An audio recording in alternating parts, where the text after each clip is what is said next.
You're tuned in to RBLR, the home of Tampa Bay's Reveler Sports. 4 seconds left. In front. Happy moment. The Tampa Bay Lightning have won the first Stanley Cup. And the Tampa Bay Lightning have won the Stanley Cup. Lightning strikes twice. The Tampa Bay Lightning win their second straight Stanley Cup.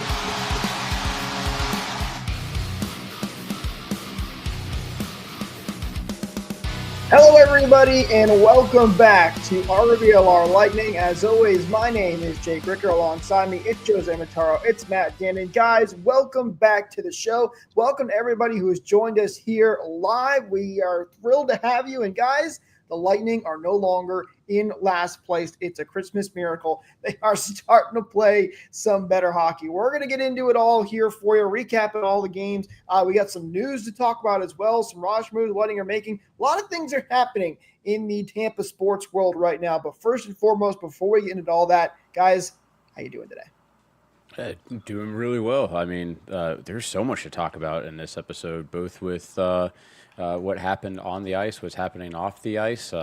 We have like benchmarks that are being accomplished. We have players moving. Holy smokes! And it doesn't feel like the roof is collapsing on us here. It's a good day. How you doing, Matt? Much better vibes coming into this week's episode. I think we're all feeling pretty good about what we got to witness. Maybe a little bad, but again, much better vibes coming into today. Listen, the bar was incredibly low, so it was very hard to do worse than it was originally, but they did better. They're starting to win some games. They're on a little bit of point streak here, so that's great to see. Again, if you're here with us live, welcome. Don't forget, drop your comments down below. We'd love to hear what you guys have to say. Join the conversation with us. We already have Ethan trying to make trades over here with Matt for fantasy. So get in here, throw in your comments. We'd love to hear what you guys have to say. Over my dead body, you're getting Gensel. Gensel's been hot as of late. We'll talk about him here momentarily. Don't forget, if you're not with us here live, don't forget to follow us on social media at RBR Sports, at RBR Lightning. Ring that bell for notifications. Subscribe on the YouTube channel so you do know when we go live. You can join the conversation with us to talk some Lightning hockey. All right, let's start with the news, guys, that I think did surprise some people, but when you look at kind of how everything played out this week, it may not have been that crazy to see, but Mitchell Chaffee has been sent down on waivers. We'll wait and see if he is going to clear, but he's been sent back down to the Syracuse Crunch, and that one certainly got a pretty big reaction from fans wondering, is this a cap move? Is Nick Paul coming back? Is it just Chaffee's not playing well? There's a lot of different question marks here. I'll say this, and I'll let you guys get in here on this. But, I love Mitchell Chaffee. I don't think he's quite been to where the Lightning have hoped he would be at this point in the season and with his time here in the Lightning. And I think Dominic James has made such a big impact, and that's a big part of the reason why Chaffee ended up getting sent down. Note on Nick Paul, still a couple of weeks away. Should be back soon, though. Max Crozier does seem like he's getting close to returning, so there is a little bit of jumbling there when it comes to freeing up roster spaces. But for the most part, I think this was the Dominic James effect. I think it's a little bit of all of the above. There's some to be desired from Mitchell Chaffee. Again, I was a big fan of his last year, and there just hasn't been that connection I've had with him this year. There hasn't been much production from him. He'll finish a check. Yeah, he plays above his weight, plays above his size level, but there's got to be a little bit more. Like you're saying, Jake, I think everyone's kind of feeling, especially coming out of that preseason and over the last 2 games, the Dominic James effect. He has nothing to show for it other than some really nice looking plays and just good hustle, good ethic. And he might have, won a temporary job in the NHL, at least on this team, that Mitchell Chaffee kind of lost. So it's not surprising. Maybe, it's always good to have that 13th and 14th forward, is NHL capable. But for the time being, it seems like Dominic James is filling that role a little bit better. So sucks, yes. But again, you want to see a little bit more. I've seen more flash from James. Again, he's playing more on the 3rd line. Chaffee is kind of more on the 4th line. With Girgensons coming back as well, the lines are really starting to take form. So I think it's just probably a better fit with James in the lineup as of right now. Yeah, and you've seen Chaffee go up and down the lines trying to find him a home. and he's completely blank on the scoreboard. No goals for, no goals against, so no points, and his plus minus is 0 as well. Kind of reminds me of a player that we had for a couple of seasons that was just kind of a black hole on the ice. So him going down, maybe it's a chance for him to reestablish his game. He's 27 years old, so it's not like he's a brand new prospect, and I'd love to see him do well and be able to come back if he can outplay somebody. But the fact that we have somebody else that can pretty much step in and did look really good, the Lightning are in a good spot. You guys think he's going to clear waivers? Probably. I think he will, just because he is older. So I think that doesn't make him as enticing to other teams when it comes to prospects. But we'll see. You never know what teams are going to do when it comes to the waiver wire thing. If they need a guy, he's not a bad pickup. He can certainly fill some minutes for you on the fourth line like he's done for us. But I hope he clears. I'd love to have him down there in the AHL. Maybe get a little better. He can jump right back up here, like we've seen with a couple of other prospects. So there's a good question here. Just going to pull that up here from Ethan. What does clearing waivers technically mean? So I'm going to try. Well, Joe, I don't know if you can explain it better than I can because you're more the hockey term. But basically, every team's got an opportunity to claim a player when you send them down through waivers. It depends on their contract situation. And then once you clear waivers, basically it's all the other 31 teams saying, no, we don't want that player. Then he can go back down to the AHL. That's the very overhead look at it, if that makes sense. Yeah, so there's certain qualifications where if you're sending a player from the NHL down to the AHL, that they can just be instantly sent. There's a few different criteria that you can look up.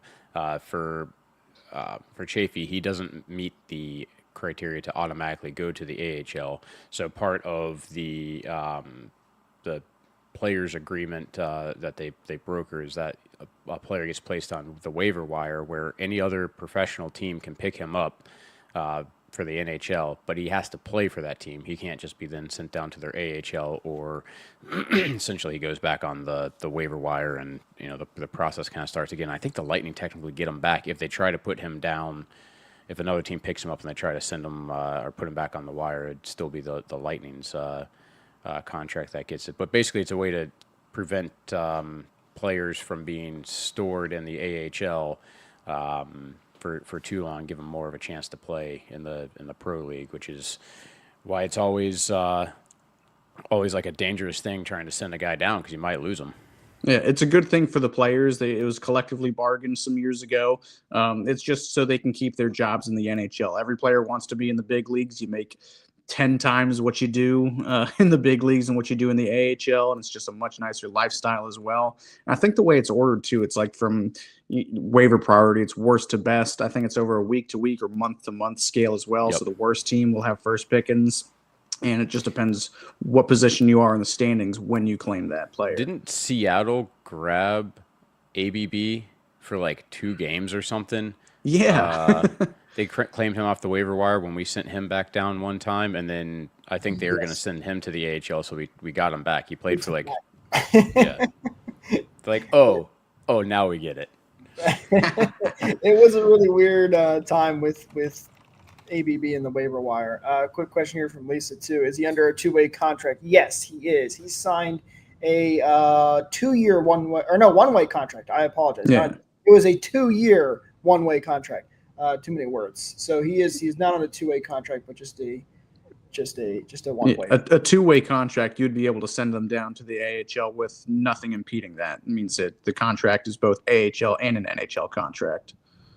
Correct. And if you had a 2-way contract, then you would have 2 different salaries depending on where you were, whether in the NHL or the AHL. Well, hopefully that cleared it up for you, Ethan. It makes a little more sense now. But all right, let's talk about some of the games for the Bolts here because, we are off to a rough start, as we know, for the Lightning in this season. Only had just the 1 win coming into this first game against the Chicago Blackhawks after a lengthy break back at Benchmark International Arena, and things did not go much better. They were a little bit better, but again, the bar was kind of so low for the Lightning that any little bit of hope made you excited at this point right now. So the Bolts against the Blackhawks. They end up losing this one in overtime, so they do get a point out of this game. But again, in this situation, you're not looking for 1 point, you're looking for 2.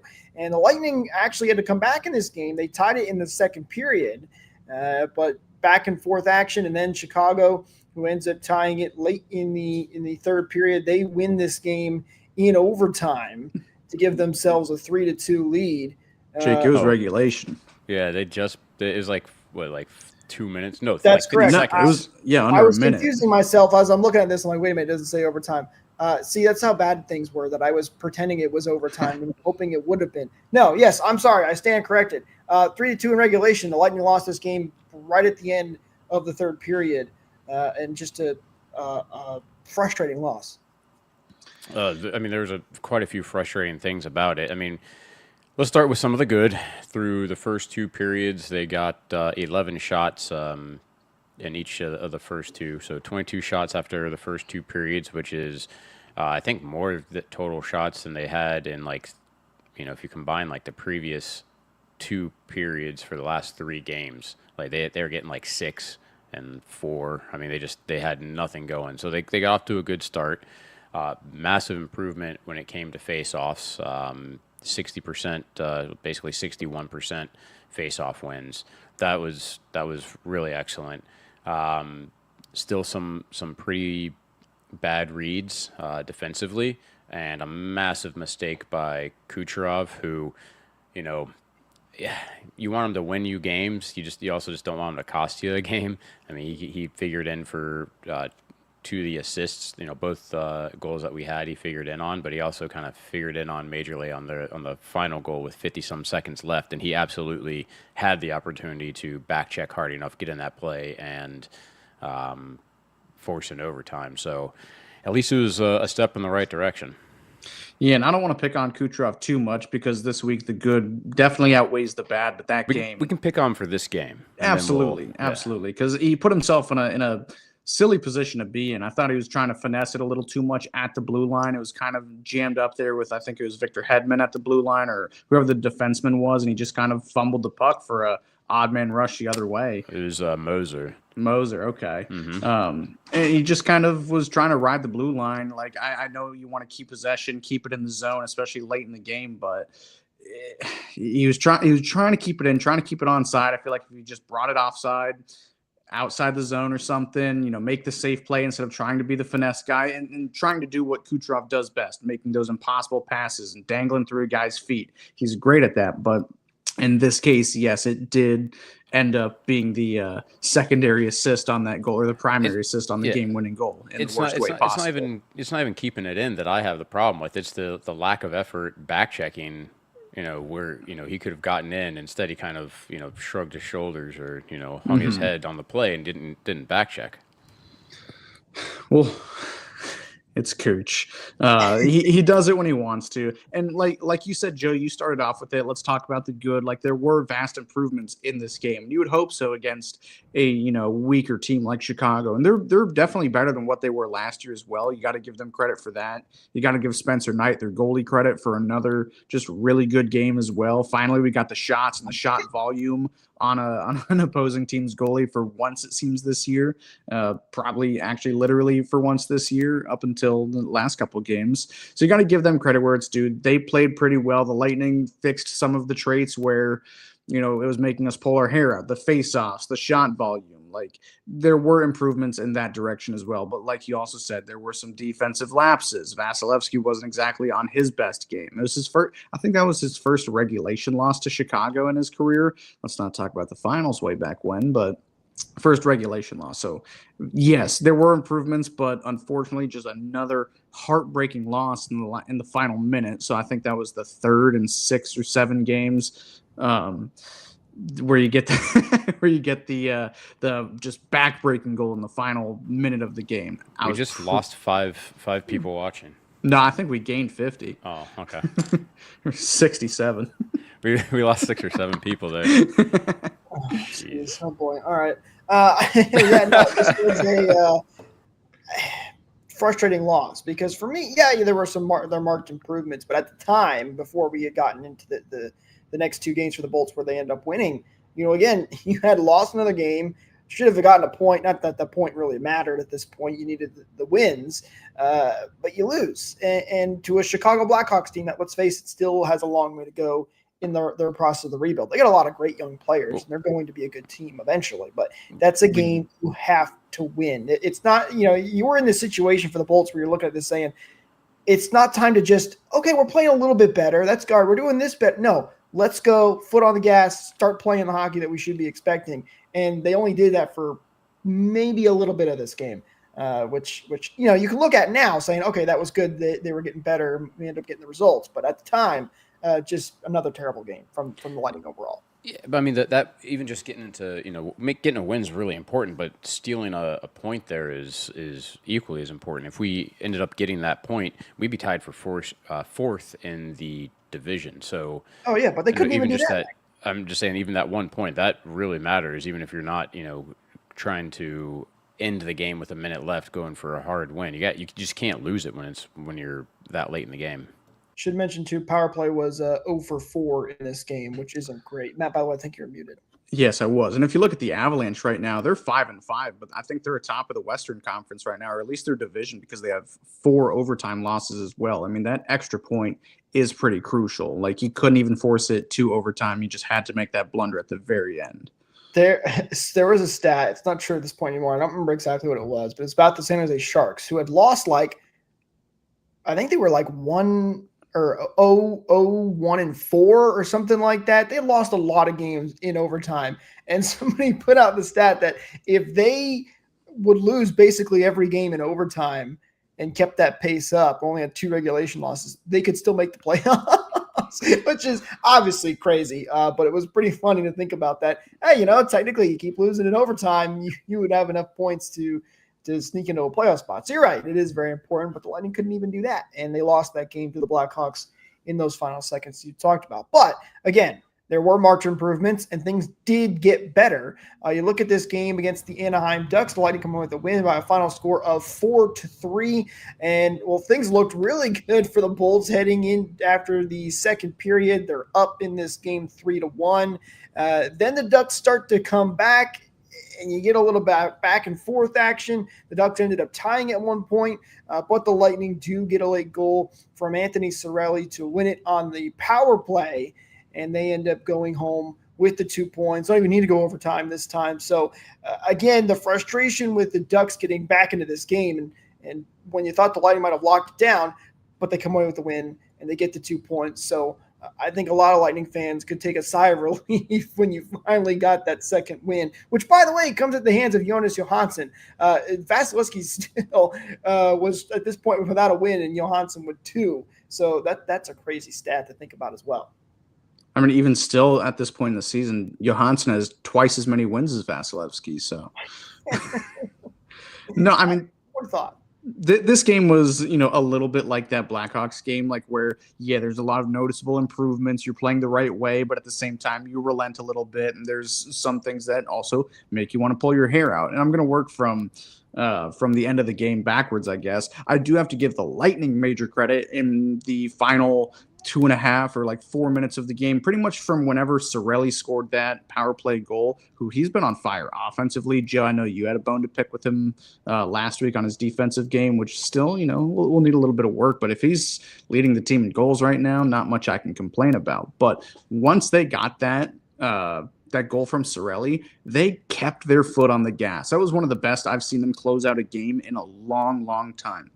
And again, you're going against the Ducks. They're, 1,000 miles away from their home. And, it's hard travel against a good team, or should be a good team in the Lightning. But they stomped on it. They could not pull their goalie. They never got to pull their goalie out. The puck was in the Duck zone the entire final 3 minutes of that game. They closed it out as good as you can. So I have to give them major props for that, because that was a big theme last year. And even this year, you can't close these games out. You can't even force it to overtime or something like that. So I have to give them credit for that. They just kept their foot on the gas and ended that game without them even getting a chance to pull their goalie and go for a tie. So I have to give them major marks for that. And knowing that JoJo was in net, it's almost as if it's part of their scouting report that the Ducks decide just shoot from anywhere, because they got 40 shots, but a lot of them weren't that solid of opportunities, and JoJo played great. To be honest, was excellent in net.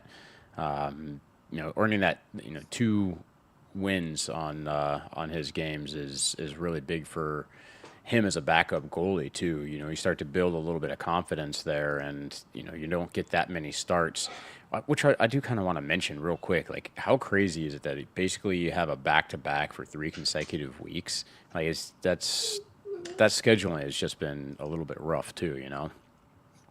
This doesn't come as a surprise at this point. This is typical For bad scheduling. NHL scheduling. We talked about it at the beginning of the year when we were looking at the schedule. I remember too. I don't get it, Joe. It's really weird, but. Well, it is good to see Cirelli get on the board. I want him to play solid defensively, because that's something that the team needs. But him lighting the lamp is something that he personally, I think, really needs. He's kind of had a little bit of stagnation in his offensive game, and now we're seeing some regression in his defensive. And maybe it's one of those things where the guys are trying to work out positioning again as the systems start to change and evolve and get used to each other. So, this has been a team that still, even with this game and obviously with the next, they've been like one goal within one goal of the other team. So they're playing it tight. But even with through the losses that the teams had, and through these wins, they're right there hanging with every single team except for the one blowout win this season. It's a really good sign, and again, really glad that Cirelli was able to get in there offensively. Also, can we talk about the second goal, the Jake Gensel pseudo kicking it in? Didn't really kick it in, but it was a milestone nonetheless, even if it wasn't highlight reel material. Yeah, we definitely buried the lead. Well, I was getting ready to get to that because there's not just that one, but there's 3 milestones in this game that we hit. Of course, you have the Nikita Kucherov 1,000 points, which is the goal you are talking about, Joe, with the Gensel goal. And then you also had Victor Hedman in this game reaching 800 points on his career, and Brandon Hagel hitting 300 points. So how about that for milestones? 300, 800, and 1,000. A nice range covered by the Lightning in this game. But very happy for Nikita Kucherov, obviously, to get to 1,000 points. That's such an unbelievable achievement for a player like him and his caliber and what he's been able to do with his hockey IQ. The NHL recently put out a players poll, and they voted on the most exciting player to watch. Kucherov was second in that one. So again, just goes to show you how good of a player that he is, especially offensively. And you felt like he started to get back into his own game in this one with that Ducks goal. By the way, Joe, you talk about the kick / not a kick. I thought that was pretty clean and well done by the officials, not to anybody freak out about over that, because I know it kind of looks like a kick, but if you're in a stopping motion, and it's not an intentional kick. Remember, they changed this rule a few years back. I don't remember quite when it was, but as long as you're not intentionally kicking in and you're just stopping and it happens to hit off your skate, all good there. No worries. Good goal. Yeah, go, Joe. Well, I was just going to say they changed it in the way that you can make it a stop where you're actually accelerating or pushing your skate towards it, because it's always been where it can deflect off your skate and go in. You just can't ever – it used to be you couldn't even have momentum towards the goal when it go in. But I mean, I wasn't trying to make it controversial. It just wasn't exciting. Or wasn't like a highlight sweet pass sort of play. The Cooch pass, which was the second assist, by the way. I thought that Cooch pass was still pretty good. Nice little on the tape, cross down low toward the ice. Good pass. It was a good pass. I was waiting because I saw the goal and I knew Cooch assisted on it and everyone coming onto the ice, and I couldn't tell if he kicked it or if it was a stopping motion. You know how the refs are too. They kind of make these rules up as they go as well. So I was kind of like, oh boy, don't celebrate too soon.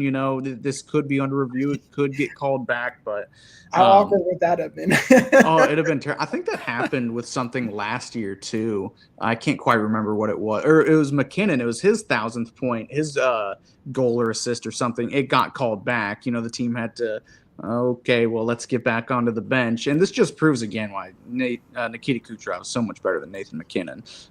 He got it the first time? Yeah, exactly. No. I mean, with both of those guys, I mean, I feel like with the way that they play, the very next shift would be a point. They turn it on and yeah. Probably. I know Rick Peckham, when we interviewed him on the Bolt Report about one of his last games, and he was talking about how he just wanted it was the overtime game specifically, which was his last game as well, but he just wanted it to be a clean goal, right? Because your worst fear as a broadcaster is when there's a big moment like that, and then you just don't know. Did the puck go in? Was it deflected? Is it going to get called back? That's that situation, right, for the Bolts with Kucherov.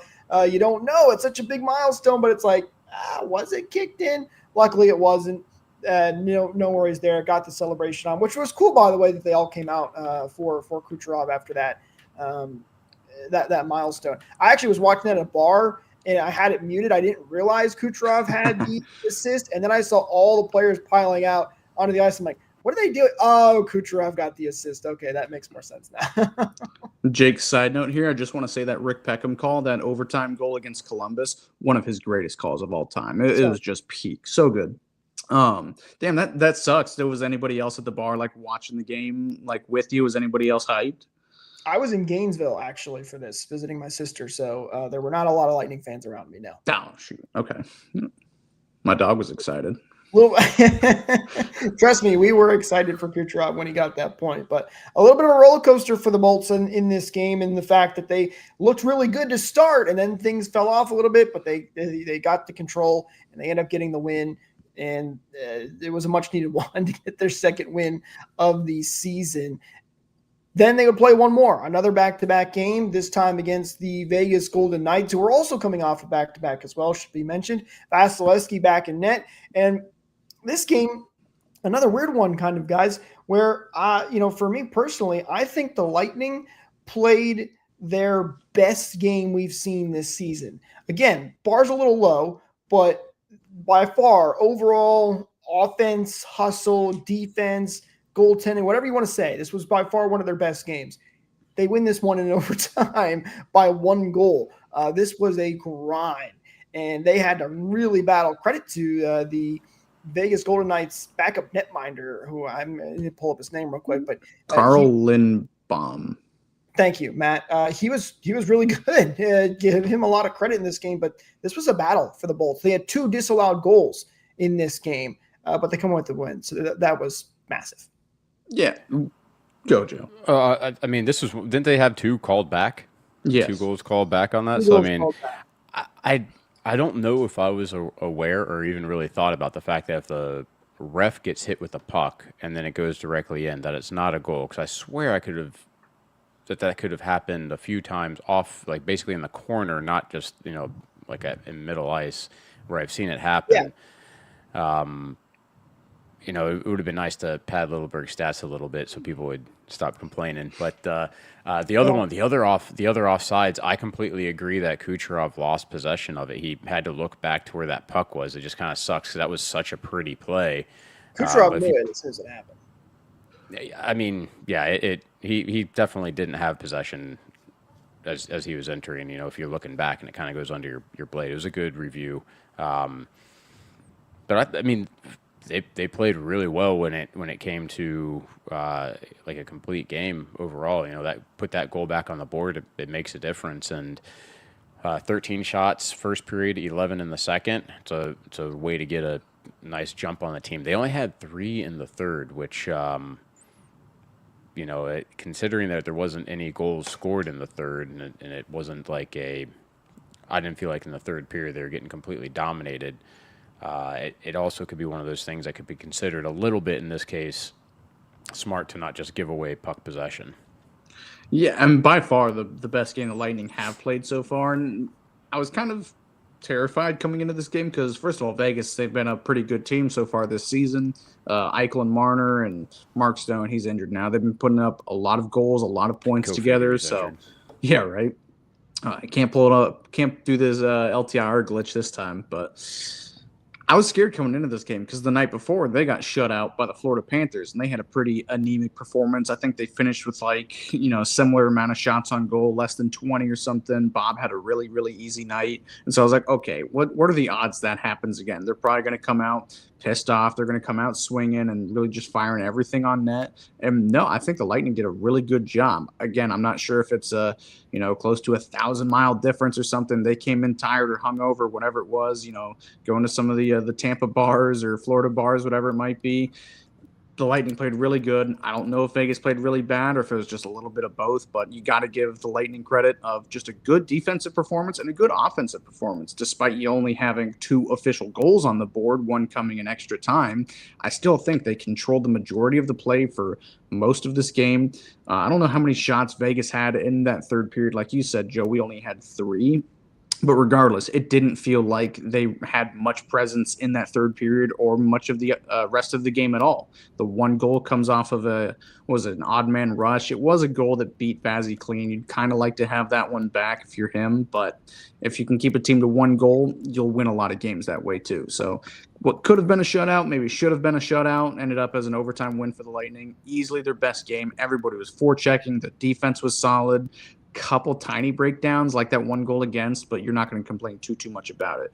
Cooch, that one play, I do think the refs were a little unfair this game, and I'm not talking about either of the uncalled goals or anything, but man, there was a sequence where Cooch broke his stick. Do you guys remember this? There should have been 3 or 4 penalties called in like a 10-second period there. Like, I was just as mad as Kucherov was. Then once he started slamming that stick, Cooch took over. I was going to say, what we saw? We saw Kucherov that was pissed off, and we all, he needs to be in that zone. If he's too lackadaisical, if we lose against Chicago, if he gets too pissed off, he ends up with a multi-game suspension for slashing somebody. But he hit that level, and actually, the overtime goal, how much passion you saw after that was scored with the way he was gesturing. Yeah, that was huge. We haven't seen that emotion out of him yet this season, and that was, what was that, game 9, right? Or 8 or 9? So, 9. Yeah, so we're 9 games in before we see, that sort of intensity out of our key player. I was kind of joking last week when I was saying, watch, the turning point of the season is going to be the game against Killorn and the Ducks, but it might have been. Maybe it is. It seems like this was more so the turning point game. Again, it was the best that they've played all year. Like you're saying, the emotion with Cooch. I really love the Selly. He did the good goal and then the phone, whatever you want to call it, celebration. Yeah. That was really good. I love that between Hagel and Cooch. That's their signature. But yeah, just a great game all around. I don't know where I was going with this. Jake, take it away. It was a really nice job by Lightning in this game, especially Kucherov and Hagel. I thought both were fantastic in that overtime period. Both of them showed a lot of great hustle, especially Hagel on that overtime goal to steal the puck at the end there, and then you get the back and forth with Hagel and Kucherov to score the goal. So shout out to both those guys in that overtime period to end it as quickly as possible, because I had sat there and said when this game went into overtime, like, all right, we've played good, but we haven't capitalized on our power play chances. You have to get that extra point. We can't be just taking these overtime points and getting away with it. But they did. There's a nice comment that you'll enjoy reading, Jake. I'm going to assume it's the last one here. Imagine if there was a coach who could get that fire out of Kucherov on a regular basis. Bro, you are a professional rage baiter, Daniel. Well, I'm assuming this a shot at Cooper. Yes. Yeah. Yeah. Is it time? Is it time to get someone that can get more performance out of the guys? Yeah, bring in Tortorella. I'm confused. Listen, 1,000 points out of Kucherov, I would say that's not too bad. But listen, it was good to see that he was getting going there and came through for the Bolts when they needed it, and crosses that milestone, gets the win for the Lightning in overtime. By the way, the disallowed goals too, I want to quickly mention that.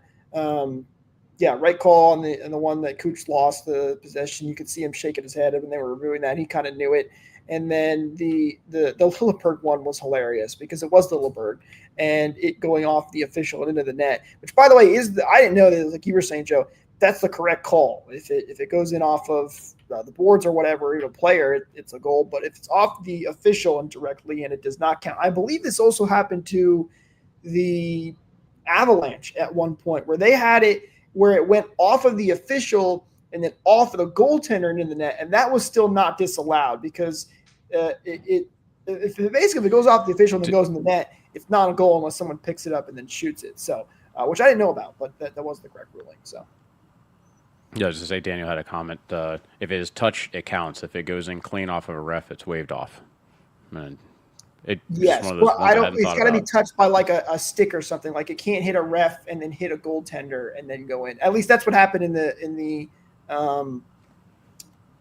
Avalanche game on that one time that I read about. That was also a solid goal. But yeah, weird deflection, but good job by the officials in that point and getting the call right. So Lightning come through, they get the win, and so now guys, we're sitting here looking for the Bolts overall in this week. They lose to Chicago, which was a tough pill to swallow, but they get a win against the Ducks, and now they win against the Vegas Golden Knights. And for the first time this season, the Lightning are on a streak. They've got 2 in a row. We'll look to try and continue that next week. We'll get into more of what that schedule is going to look like for the Bolts here coming up momentarily, but it's time to talk about the 3 stars of the week. And for once, we actually had a lot of different players to choose from. It wasn't difficult, or if you noticed last week, we kind of just skipped it all together because it was that bad.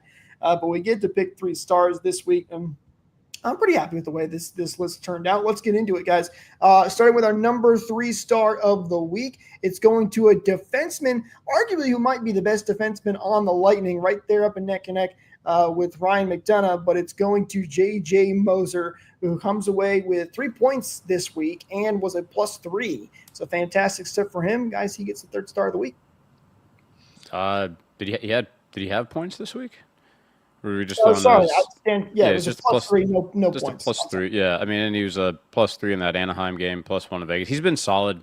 You said it well. He's been what I would consider our most reliable defenseman that we've had this season thus far, averaging like 22 minutes a game, and just he's doing a really good job to both get us out of the zone, help break out, and eat up the people that are entering our zone before they even get a chance to take a shot. So really happy with his play, and glad that we get to mention him here because it's been so abysmal with the way our defense has played that mentioning a defenseman has almost felt sacrilegious the past couple of weeks. So good on J.J. Moser.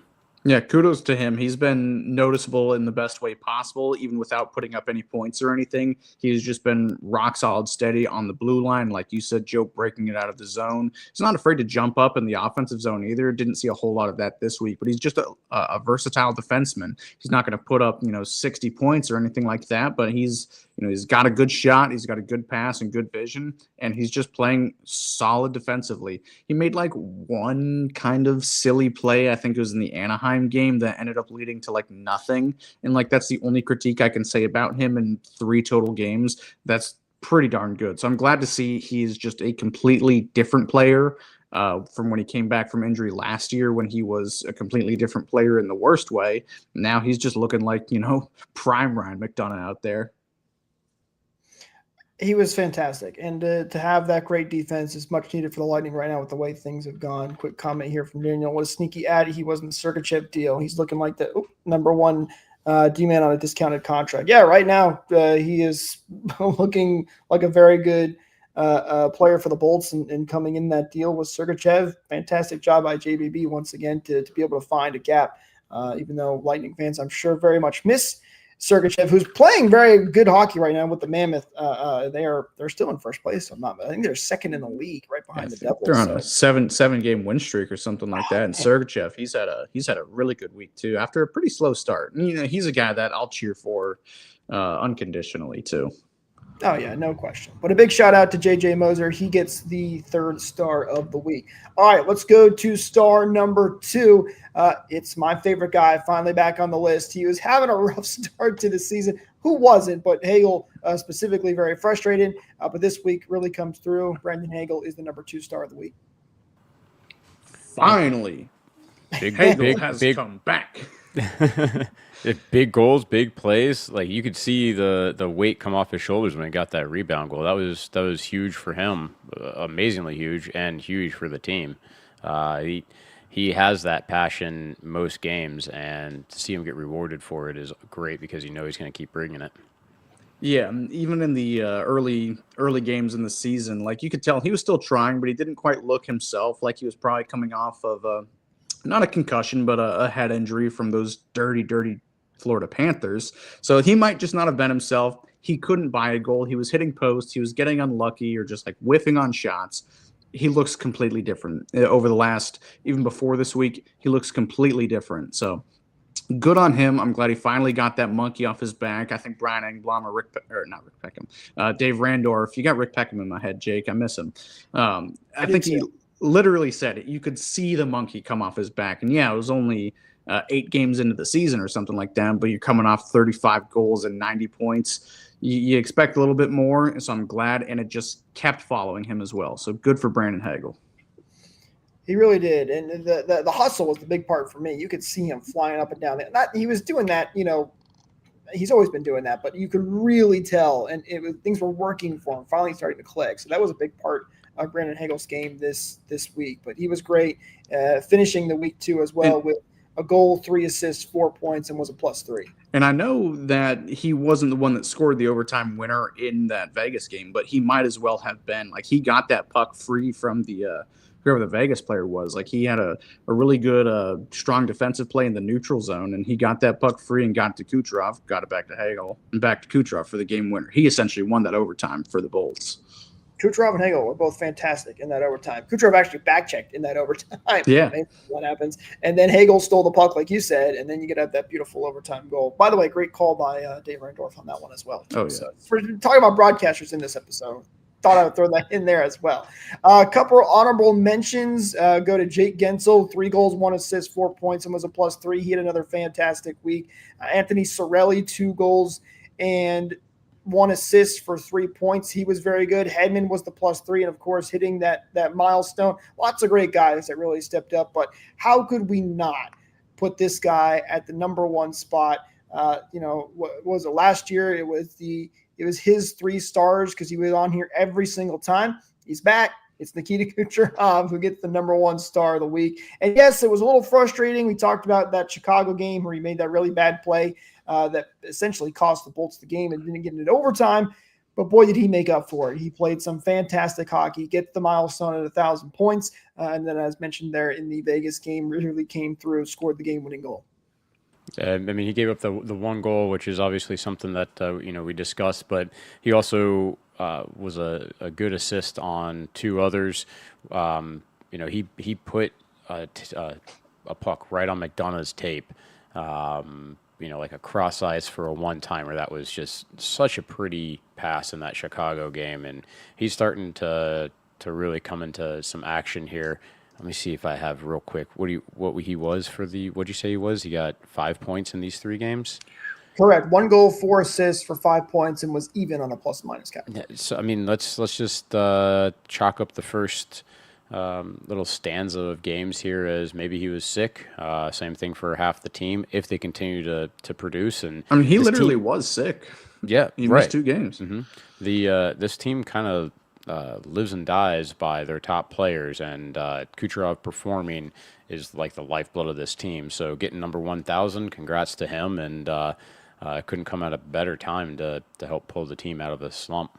Yeah, he might have cost the Bolts 2 points in that Chicago game, but he darn near got them 4 points in the next 2 games. So good on him. Question for you guys: is there any word I forget? Do they do ceremonies for 1,000 points, or is it 1,000 games, or both? Is it both? Sure they will do the ceremony for 1,000 points, especially knowing the Lightning in their organization. I'd be shocked if they did. Yeah. Didn't Stamkos get like a golden stick for the 1,000 points and a silver one for 1,000 games? I think so. If I'm not mistaken, yes. There's been so many ceremonies I can't keep track of them, to be honest with you. And the best part about Nikita Kucherov getting that 1,000 points is whoever the graphic designer is for the shirts has the easiest job in the world. Take the I in Nikita and just make it a 1. The K in Nikita, 1K. Dude, it's the easiest job in the world. It'll look clean. It'll be better than the Duncan Keith 1,000 games shirt. I don't know if you guys remember that. I don't remember that. It was D1K.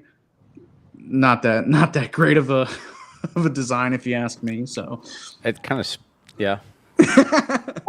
I will say, shout out to the social media manager for the Lightning. I thought their caption on Kucherov's goal was fantastic, and it said, I'm not sure if I remember to say this right, but it was there's only one Kucherov, but Kucherov with a K capitalized 1K. I thought that was really creative and funny. So that was really good. Talking about that, Matt. So yeah, excited to see what the Bolts will do for for Kucherov's celebration, which the Lightning will be back very quickly to Benchmark International Arena. So we'll see that very soon. I'll get into that schedule in just a moment here. But the three, go ahead, Matt. Bring up Beverly's comment. She answered my question. And this is why they didn't have it yesterday. Makes sense. I was kind of terrified. So they're doing it Thursday. Great. Because I missed the first 5 minutes of the actual Vegas game. So I was terrified that I missed the ceremony, but it seemed like I didn't. So thank God I'll be there on time for this one. I love these ceremonies, man. I cry every time. The Lightning do a very, very good job when it comes to taking care of their. We've known this for a while and talked about how great of an organization it is. So it's it's going to be good for Kucherov and 1K points. So 3 stars of the week go to JJ Moser, Brandon Hagel, and Nikita Kucherov. Let us know down in the comments below. Do you agree? Do you disagree? Were there other players you would have put on this list? We'd love to hear what you guys have to say. And again, if you're not with us live, don't forget to join the conversation, ring that bell for notifications, and follow us on social media at RBR Sports, at RBR Lightning, so you don't miss out when we do go live. All right, time to look ahead here for the Bolts, which, by the way, we're going to have a lot more home games coming up, so make sure you do go and gear up over at the RBLR shop so you're ready to go for these home games. Shop at RBLRsports.com. You can use code BOLTS to get 10% off your order. Links, as always, are in the description down below. Lightning, Rays, Bucks, Rowdy, Sun, team-inspired merch. You name it, we got it. Go check it out. All right, looking ahead for the Lightning, here's the schedule. They're going to be heading off to Nashville to play the Predators, another game against Steven Stamkos, where the Lightning will play at 7:45 p.m. Eastern. These times, I don't know what the NHL is doing. They're just so completely random. Then they'll come back home to Benchmark International Arena here in Tampa, where they'll play the Dallas Stars. That game is on Thursday at 7 p.m. Eastern on TNT, by the way. Oh. Man, sounds so disappointed. And then they're going to go off to play the very hot Utah Mammoth, which will be on the 2nd, November 2nd. That game at 3:30 p.m. Eastern. We cannot get a stretch of normal game times at all here. But that's the look for the Bolts coming up here this next week. No back-to-back? What is that all about? Finally, right? If anybody's a fantasy player out here, Ethan, don't take my advice, but pick up Anthony Cirelli in your fantasy leagues for this Dallas game. For whatever reason, Cirelli just owns the Stars. I think he's like a goal a game against them. So that's my 2 cents. Well, that'll be, I guess, one to look forward to. I personally am that kind of pseudo West Coast road trip that they have going on, where what would you call it, Central West? What do you call that area with the Avs and Las Vegas and going to see the Mammoth? What do you call that? Mountain time? Central. Okay, sure. Let's call them Central. Mormon Belt. Yeah, that series of games, I want to see them continue their success on the road. So I think that starting it off at 3:30 on Sundays, that's going to be a little bit crucial to them to continue their success and make sure that they can take that success away from, I almost called it Amalie, away from Benchmark International Arena. God, that name is so long and so ridiculous. I still can't get over it. Benchmark Arena is at least somewhat decent, but this win streak we're going to get on is going to be so long and ridiculous too. So it all evens out to wash. There you go, Matt. I love that. A couple of comments here I want to get to before we get ready to close out the show. Daniel asking, what do you guys think of the Frozen Frenzy? I feel like the concept is good, but hasn't been great in practice. Actually, I think that is why one of those games coming up here is at 7:40. Is it a Nashville game that Frozen Frenzy is on? I don't remember. But I think you answered your own question when you said, feel like the concept is good, but hasn't been great in practice. If that's not the definition for the NHL, I don't know what is. They always tend to do that kind of stuff. Yeah, it's fun, again, in theory, but they just don't cover it well, and things get really weird. For me, it's not my thing. I enjoy watching multiple hockey games at once. I think in Canada, I'm not sure if they do it in the States, they do a kind of like a red zone-esque thing, where they've got multiple games on at once or something like that, or they try to focus on one game. But to me, it's not nearly as easy to do with football. Like, when the play is starting, the dangerous areas in football. With hockey, anything can happen at literally any time. So it's kind of hard to focus on it. Like, it's one thing if you're just kind of a neutral fan, just kind of skipping through games or something. But if it's every single game on at once, I'm going to be glued to my team. Or not on at once. They stagger the times so that there's the early and then the late games. But I'm going to be watching my team. I'm going to be watching the Lightning. I'm not going to be having, the other teams on a different TV or something like that. I'm going to be dead focused on my team. So. Yeah, I mean, like you said, with football, the pacing's so much different that you can flip around or go get some snacks or something and come back and not how to figure that timing out. Mm-hmm. I usually at the end of our like my personal rec league hockey games, we'll go into the bar and they'll have a couple of games on, but then you've got NHL Network that's just flashing highlights, and I don't like the Frozen Frenzy is no better to me than the just seeing the highlights, because it's you basically get to see all the action. So they tried to do a red zone, but you can't be a red zone because of how football works and how hockey works. They're two very different sports. It's just not going to work. And I did watch the Frozen Frenzy last year. I did kind of what you're saying, Matt, right? Like, I watched it until the Lightning came on, and then I was exclusively watching the Lightning game because that's what you're going to do. But I think it can be decent if for a lot of the average fan, people that just want to watch hockey. But the coverage was not great. I don't think they really knew where to go. They were kind of just firing all over the place, saying random things. Also, they were talking way too much. Like, credit to Scott Hansen. He does a fantastic job. Oh, he's the king. Oh, no. The broadcasters for the Frozen Frenzy hadn't quite figured it out yet. So maybe it's something that will get better over the years. I think it can be done well and can be a cool concept, but just right now not working out. And hockey's a tough sport to do it at. So one more comment here before we wrap here. This one coming from Brian. You ever see a scenario where JB brings back Stammer? His leadership on and off the ice is what's needed for another run, in my opinion. So this is interesting because, Brian, I believe you were referencing this because of the comments we saw from Elliot Friedman about Steven Stamkos and the Nashville Predators, in saying that obviously things have not gone well for Stamkos and the Predators, and he was wondering if maybe those teams discuss what the options are and maybe he moves on from Nashville. And, of course, anytime you mention that, rumors are going to start to swirl with people talking about maybe Stammer coming back to Tampa. Guys, thoughts on this?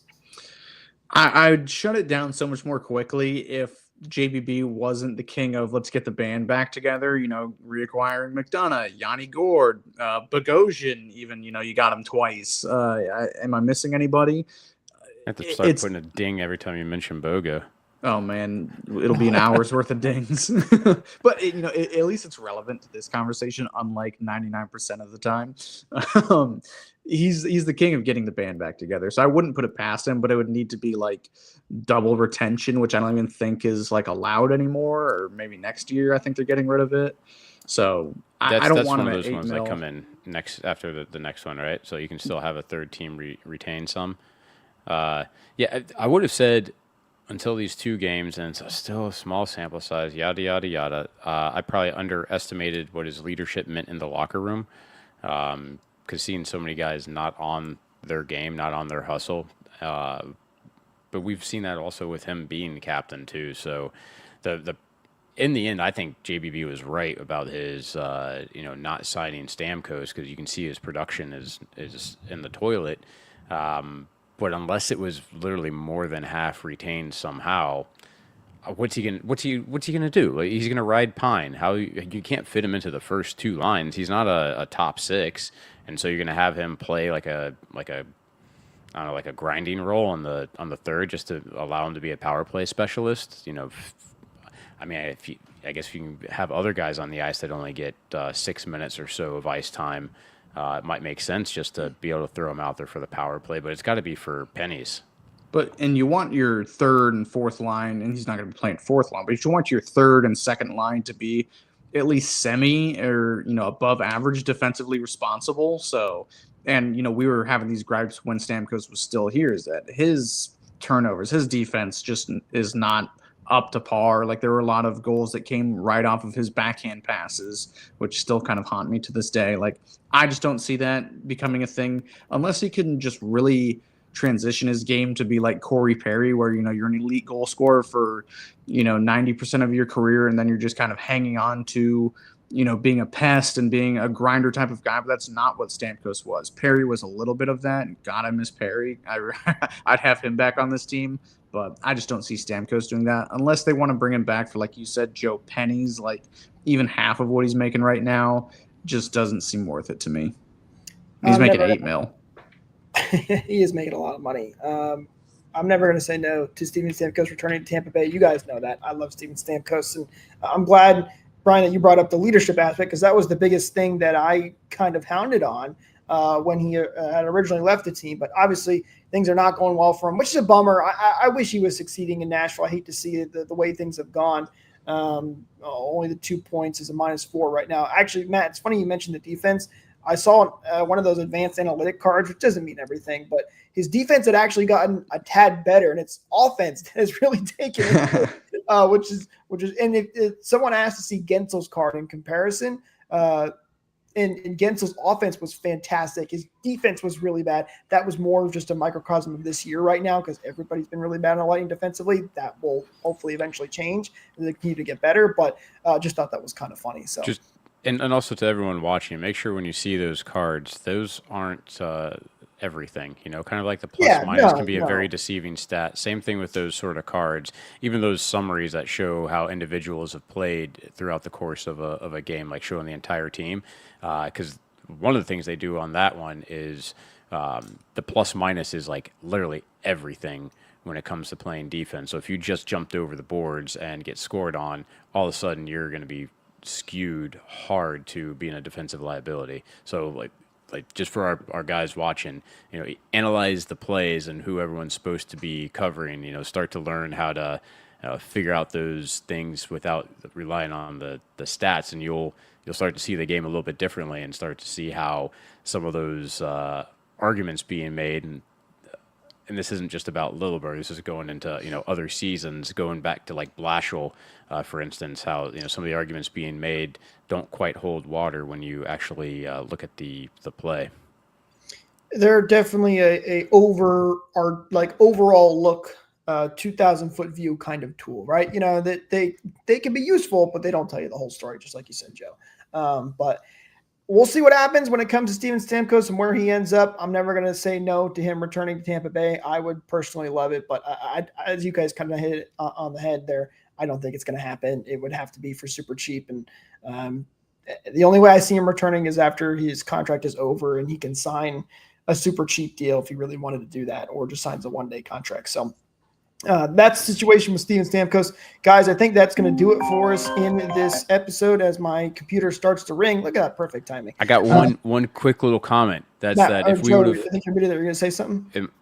I thought you must be muted. Yeah, I got one quick comment, and that's just to say that if we would have made it to overtime against Chicago, we'd be tied for a wild card spot. So keep that in mind. Keep your chins held high. This team still has a whole hell of a lot of hockey to play, and hopefully we're starting to see the tides turn. Tank for McKenna. Oh boy, Matt. That one got me. Hey, one more win, letting her right back into it in the top of the standings. So, guys, that's going to do it for us in this episode. Thank you so much for tuning in once again. Don't forget to like and subscribe. Ring that bell for notifications so you don't miss out on future episodes. We appreciate everybody tuning in once again. With that said, we'll see you in the next one. Go Bolts.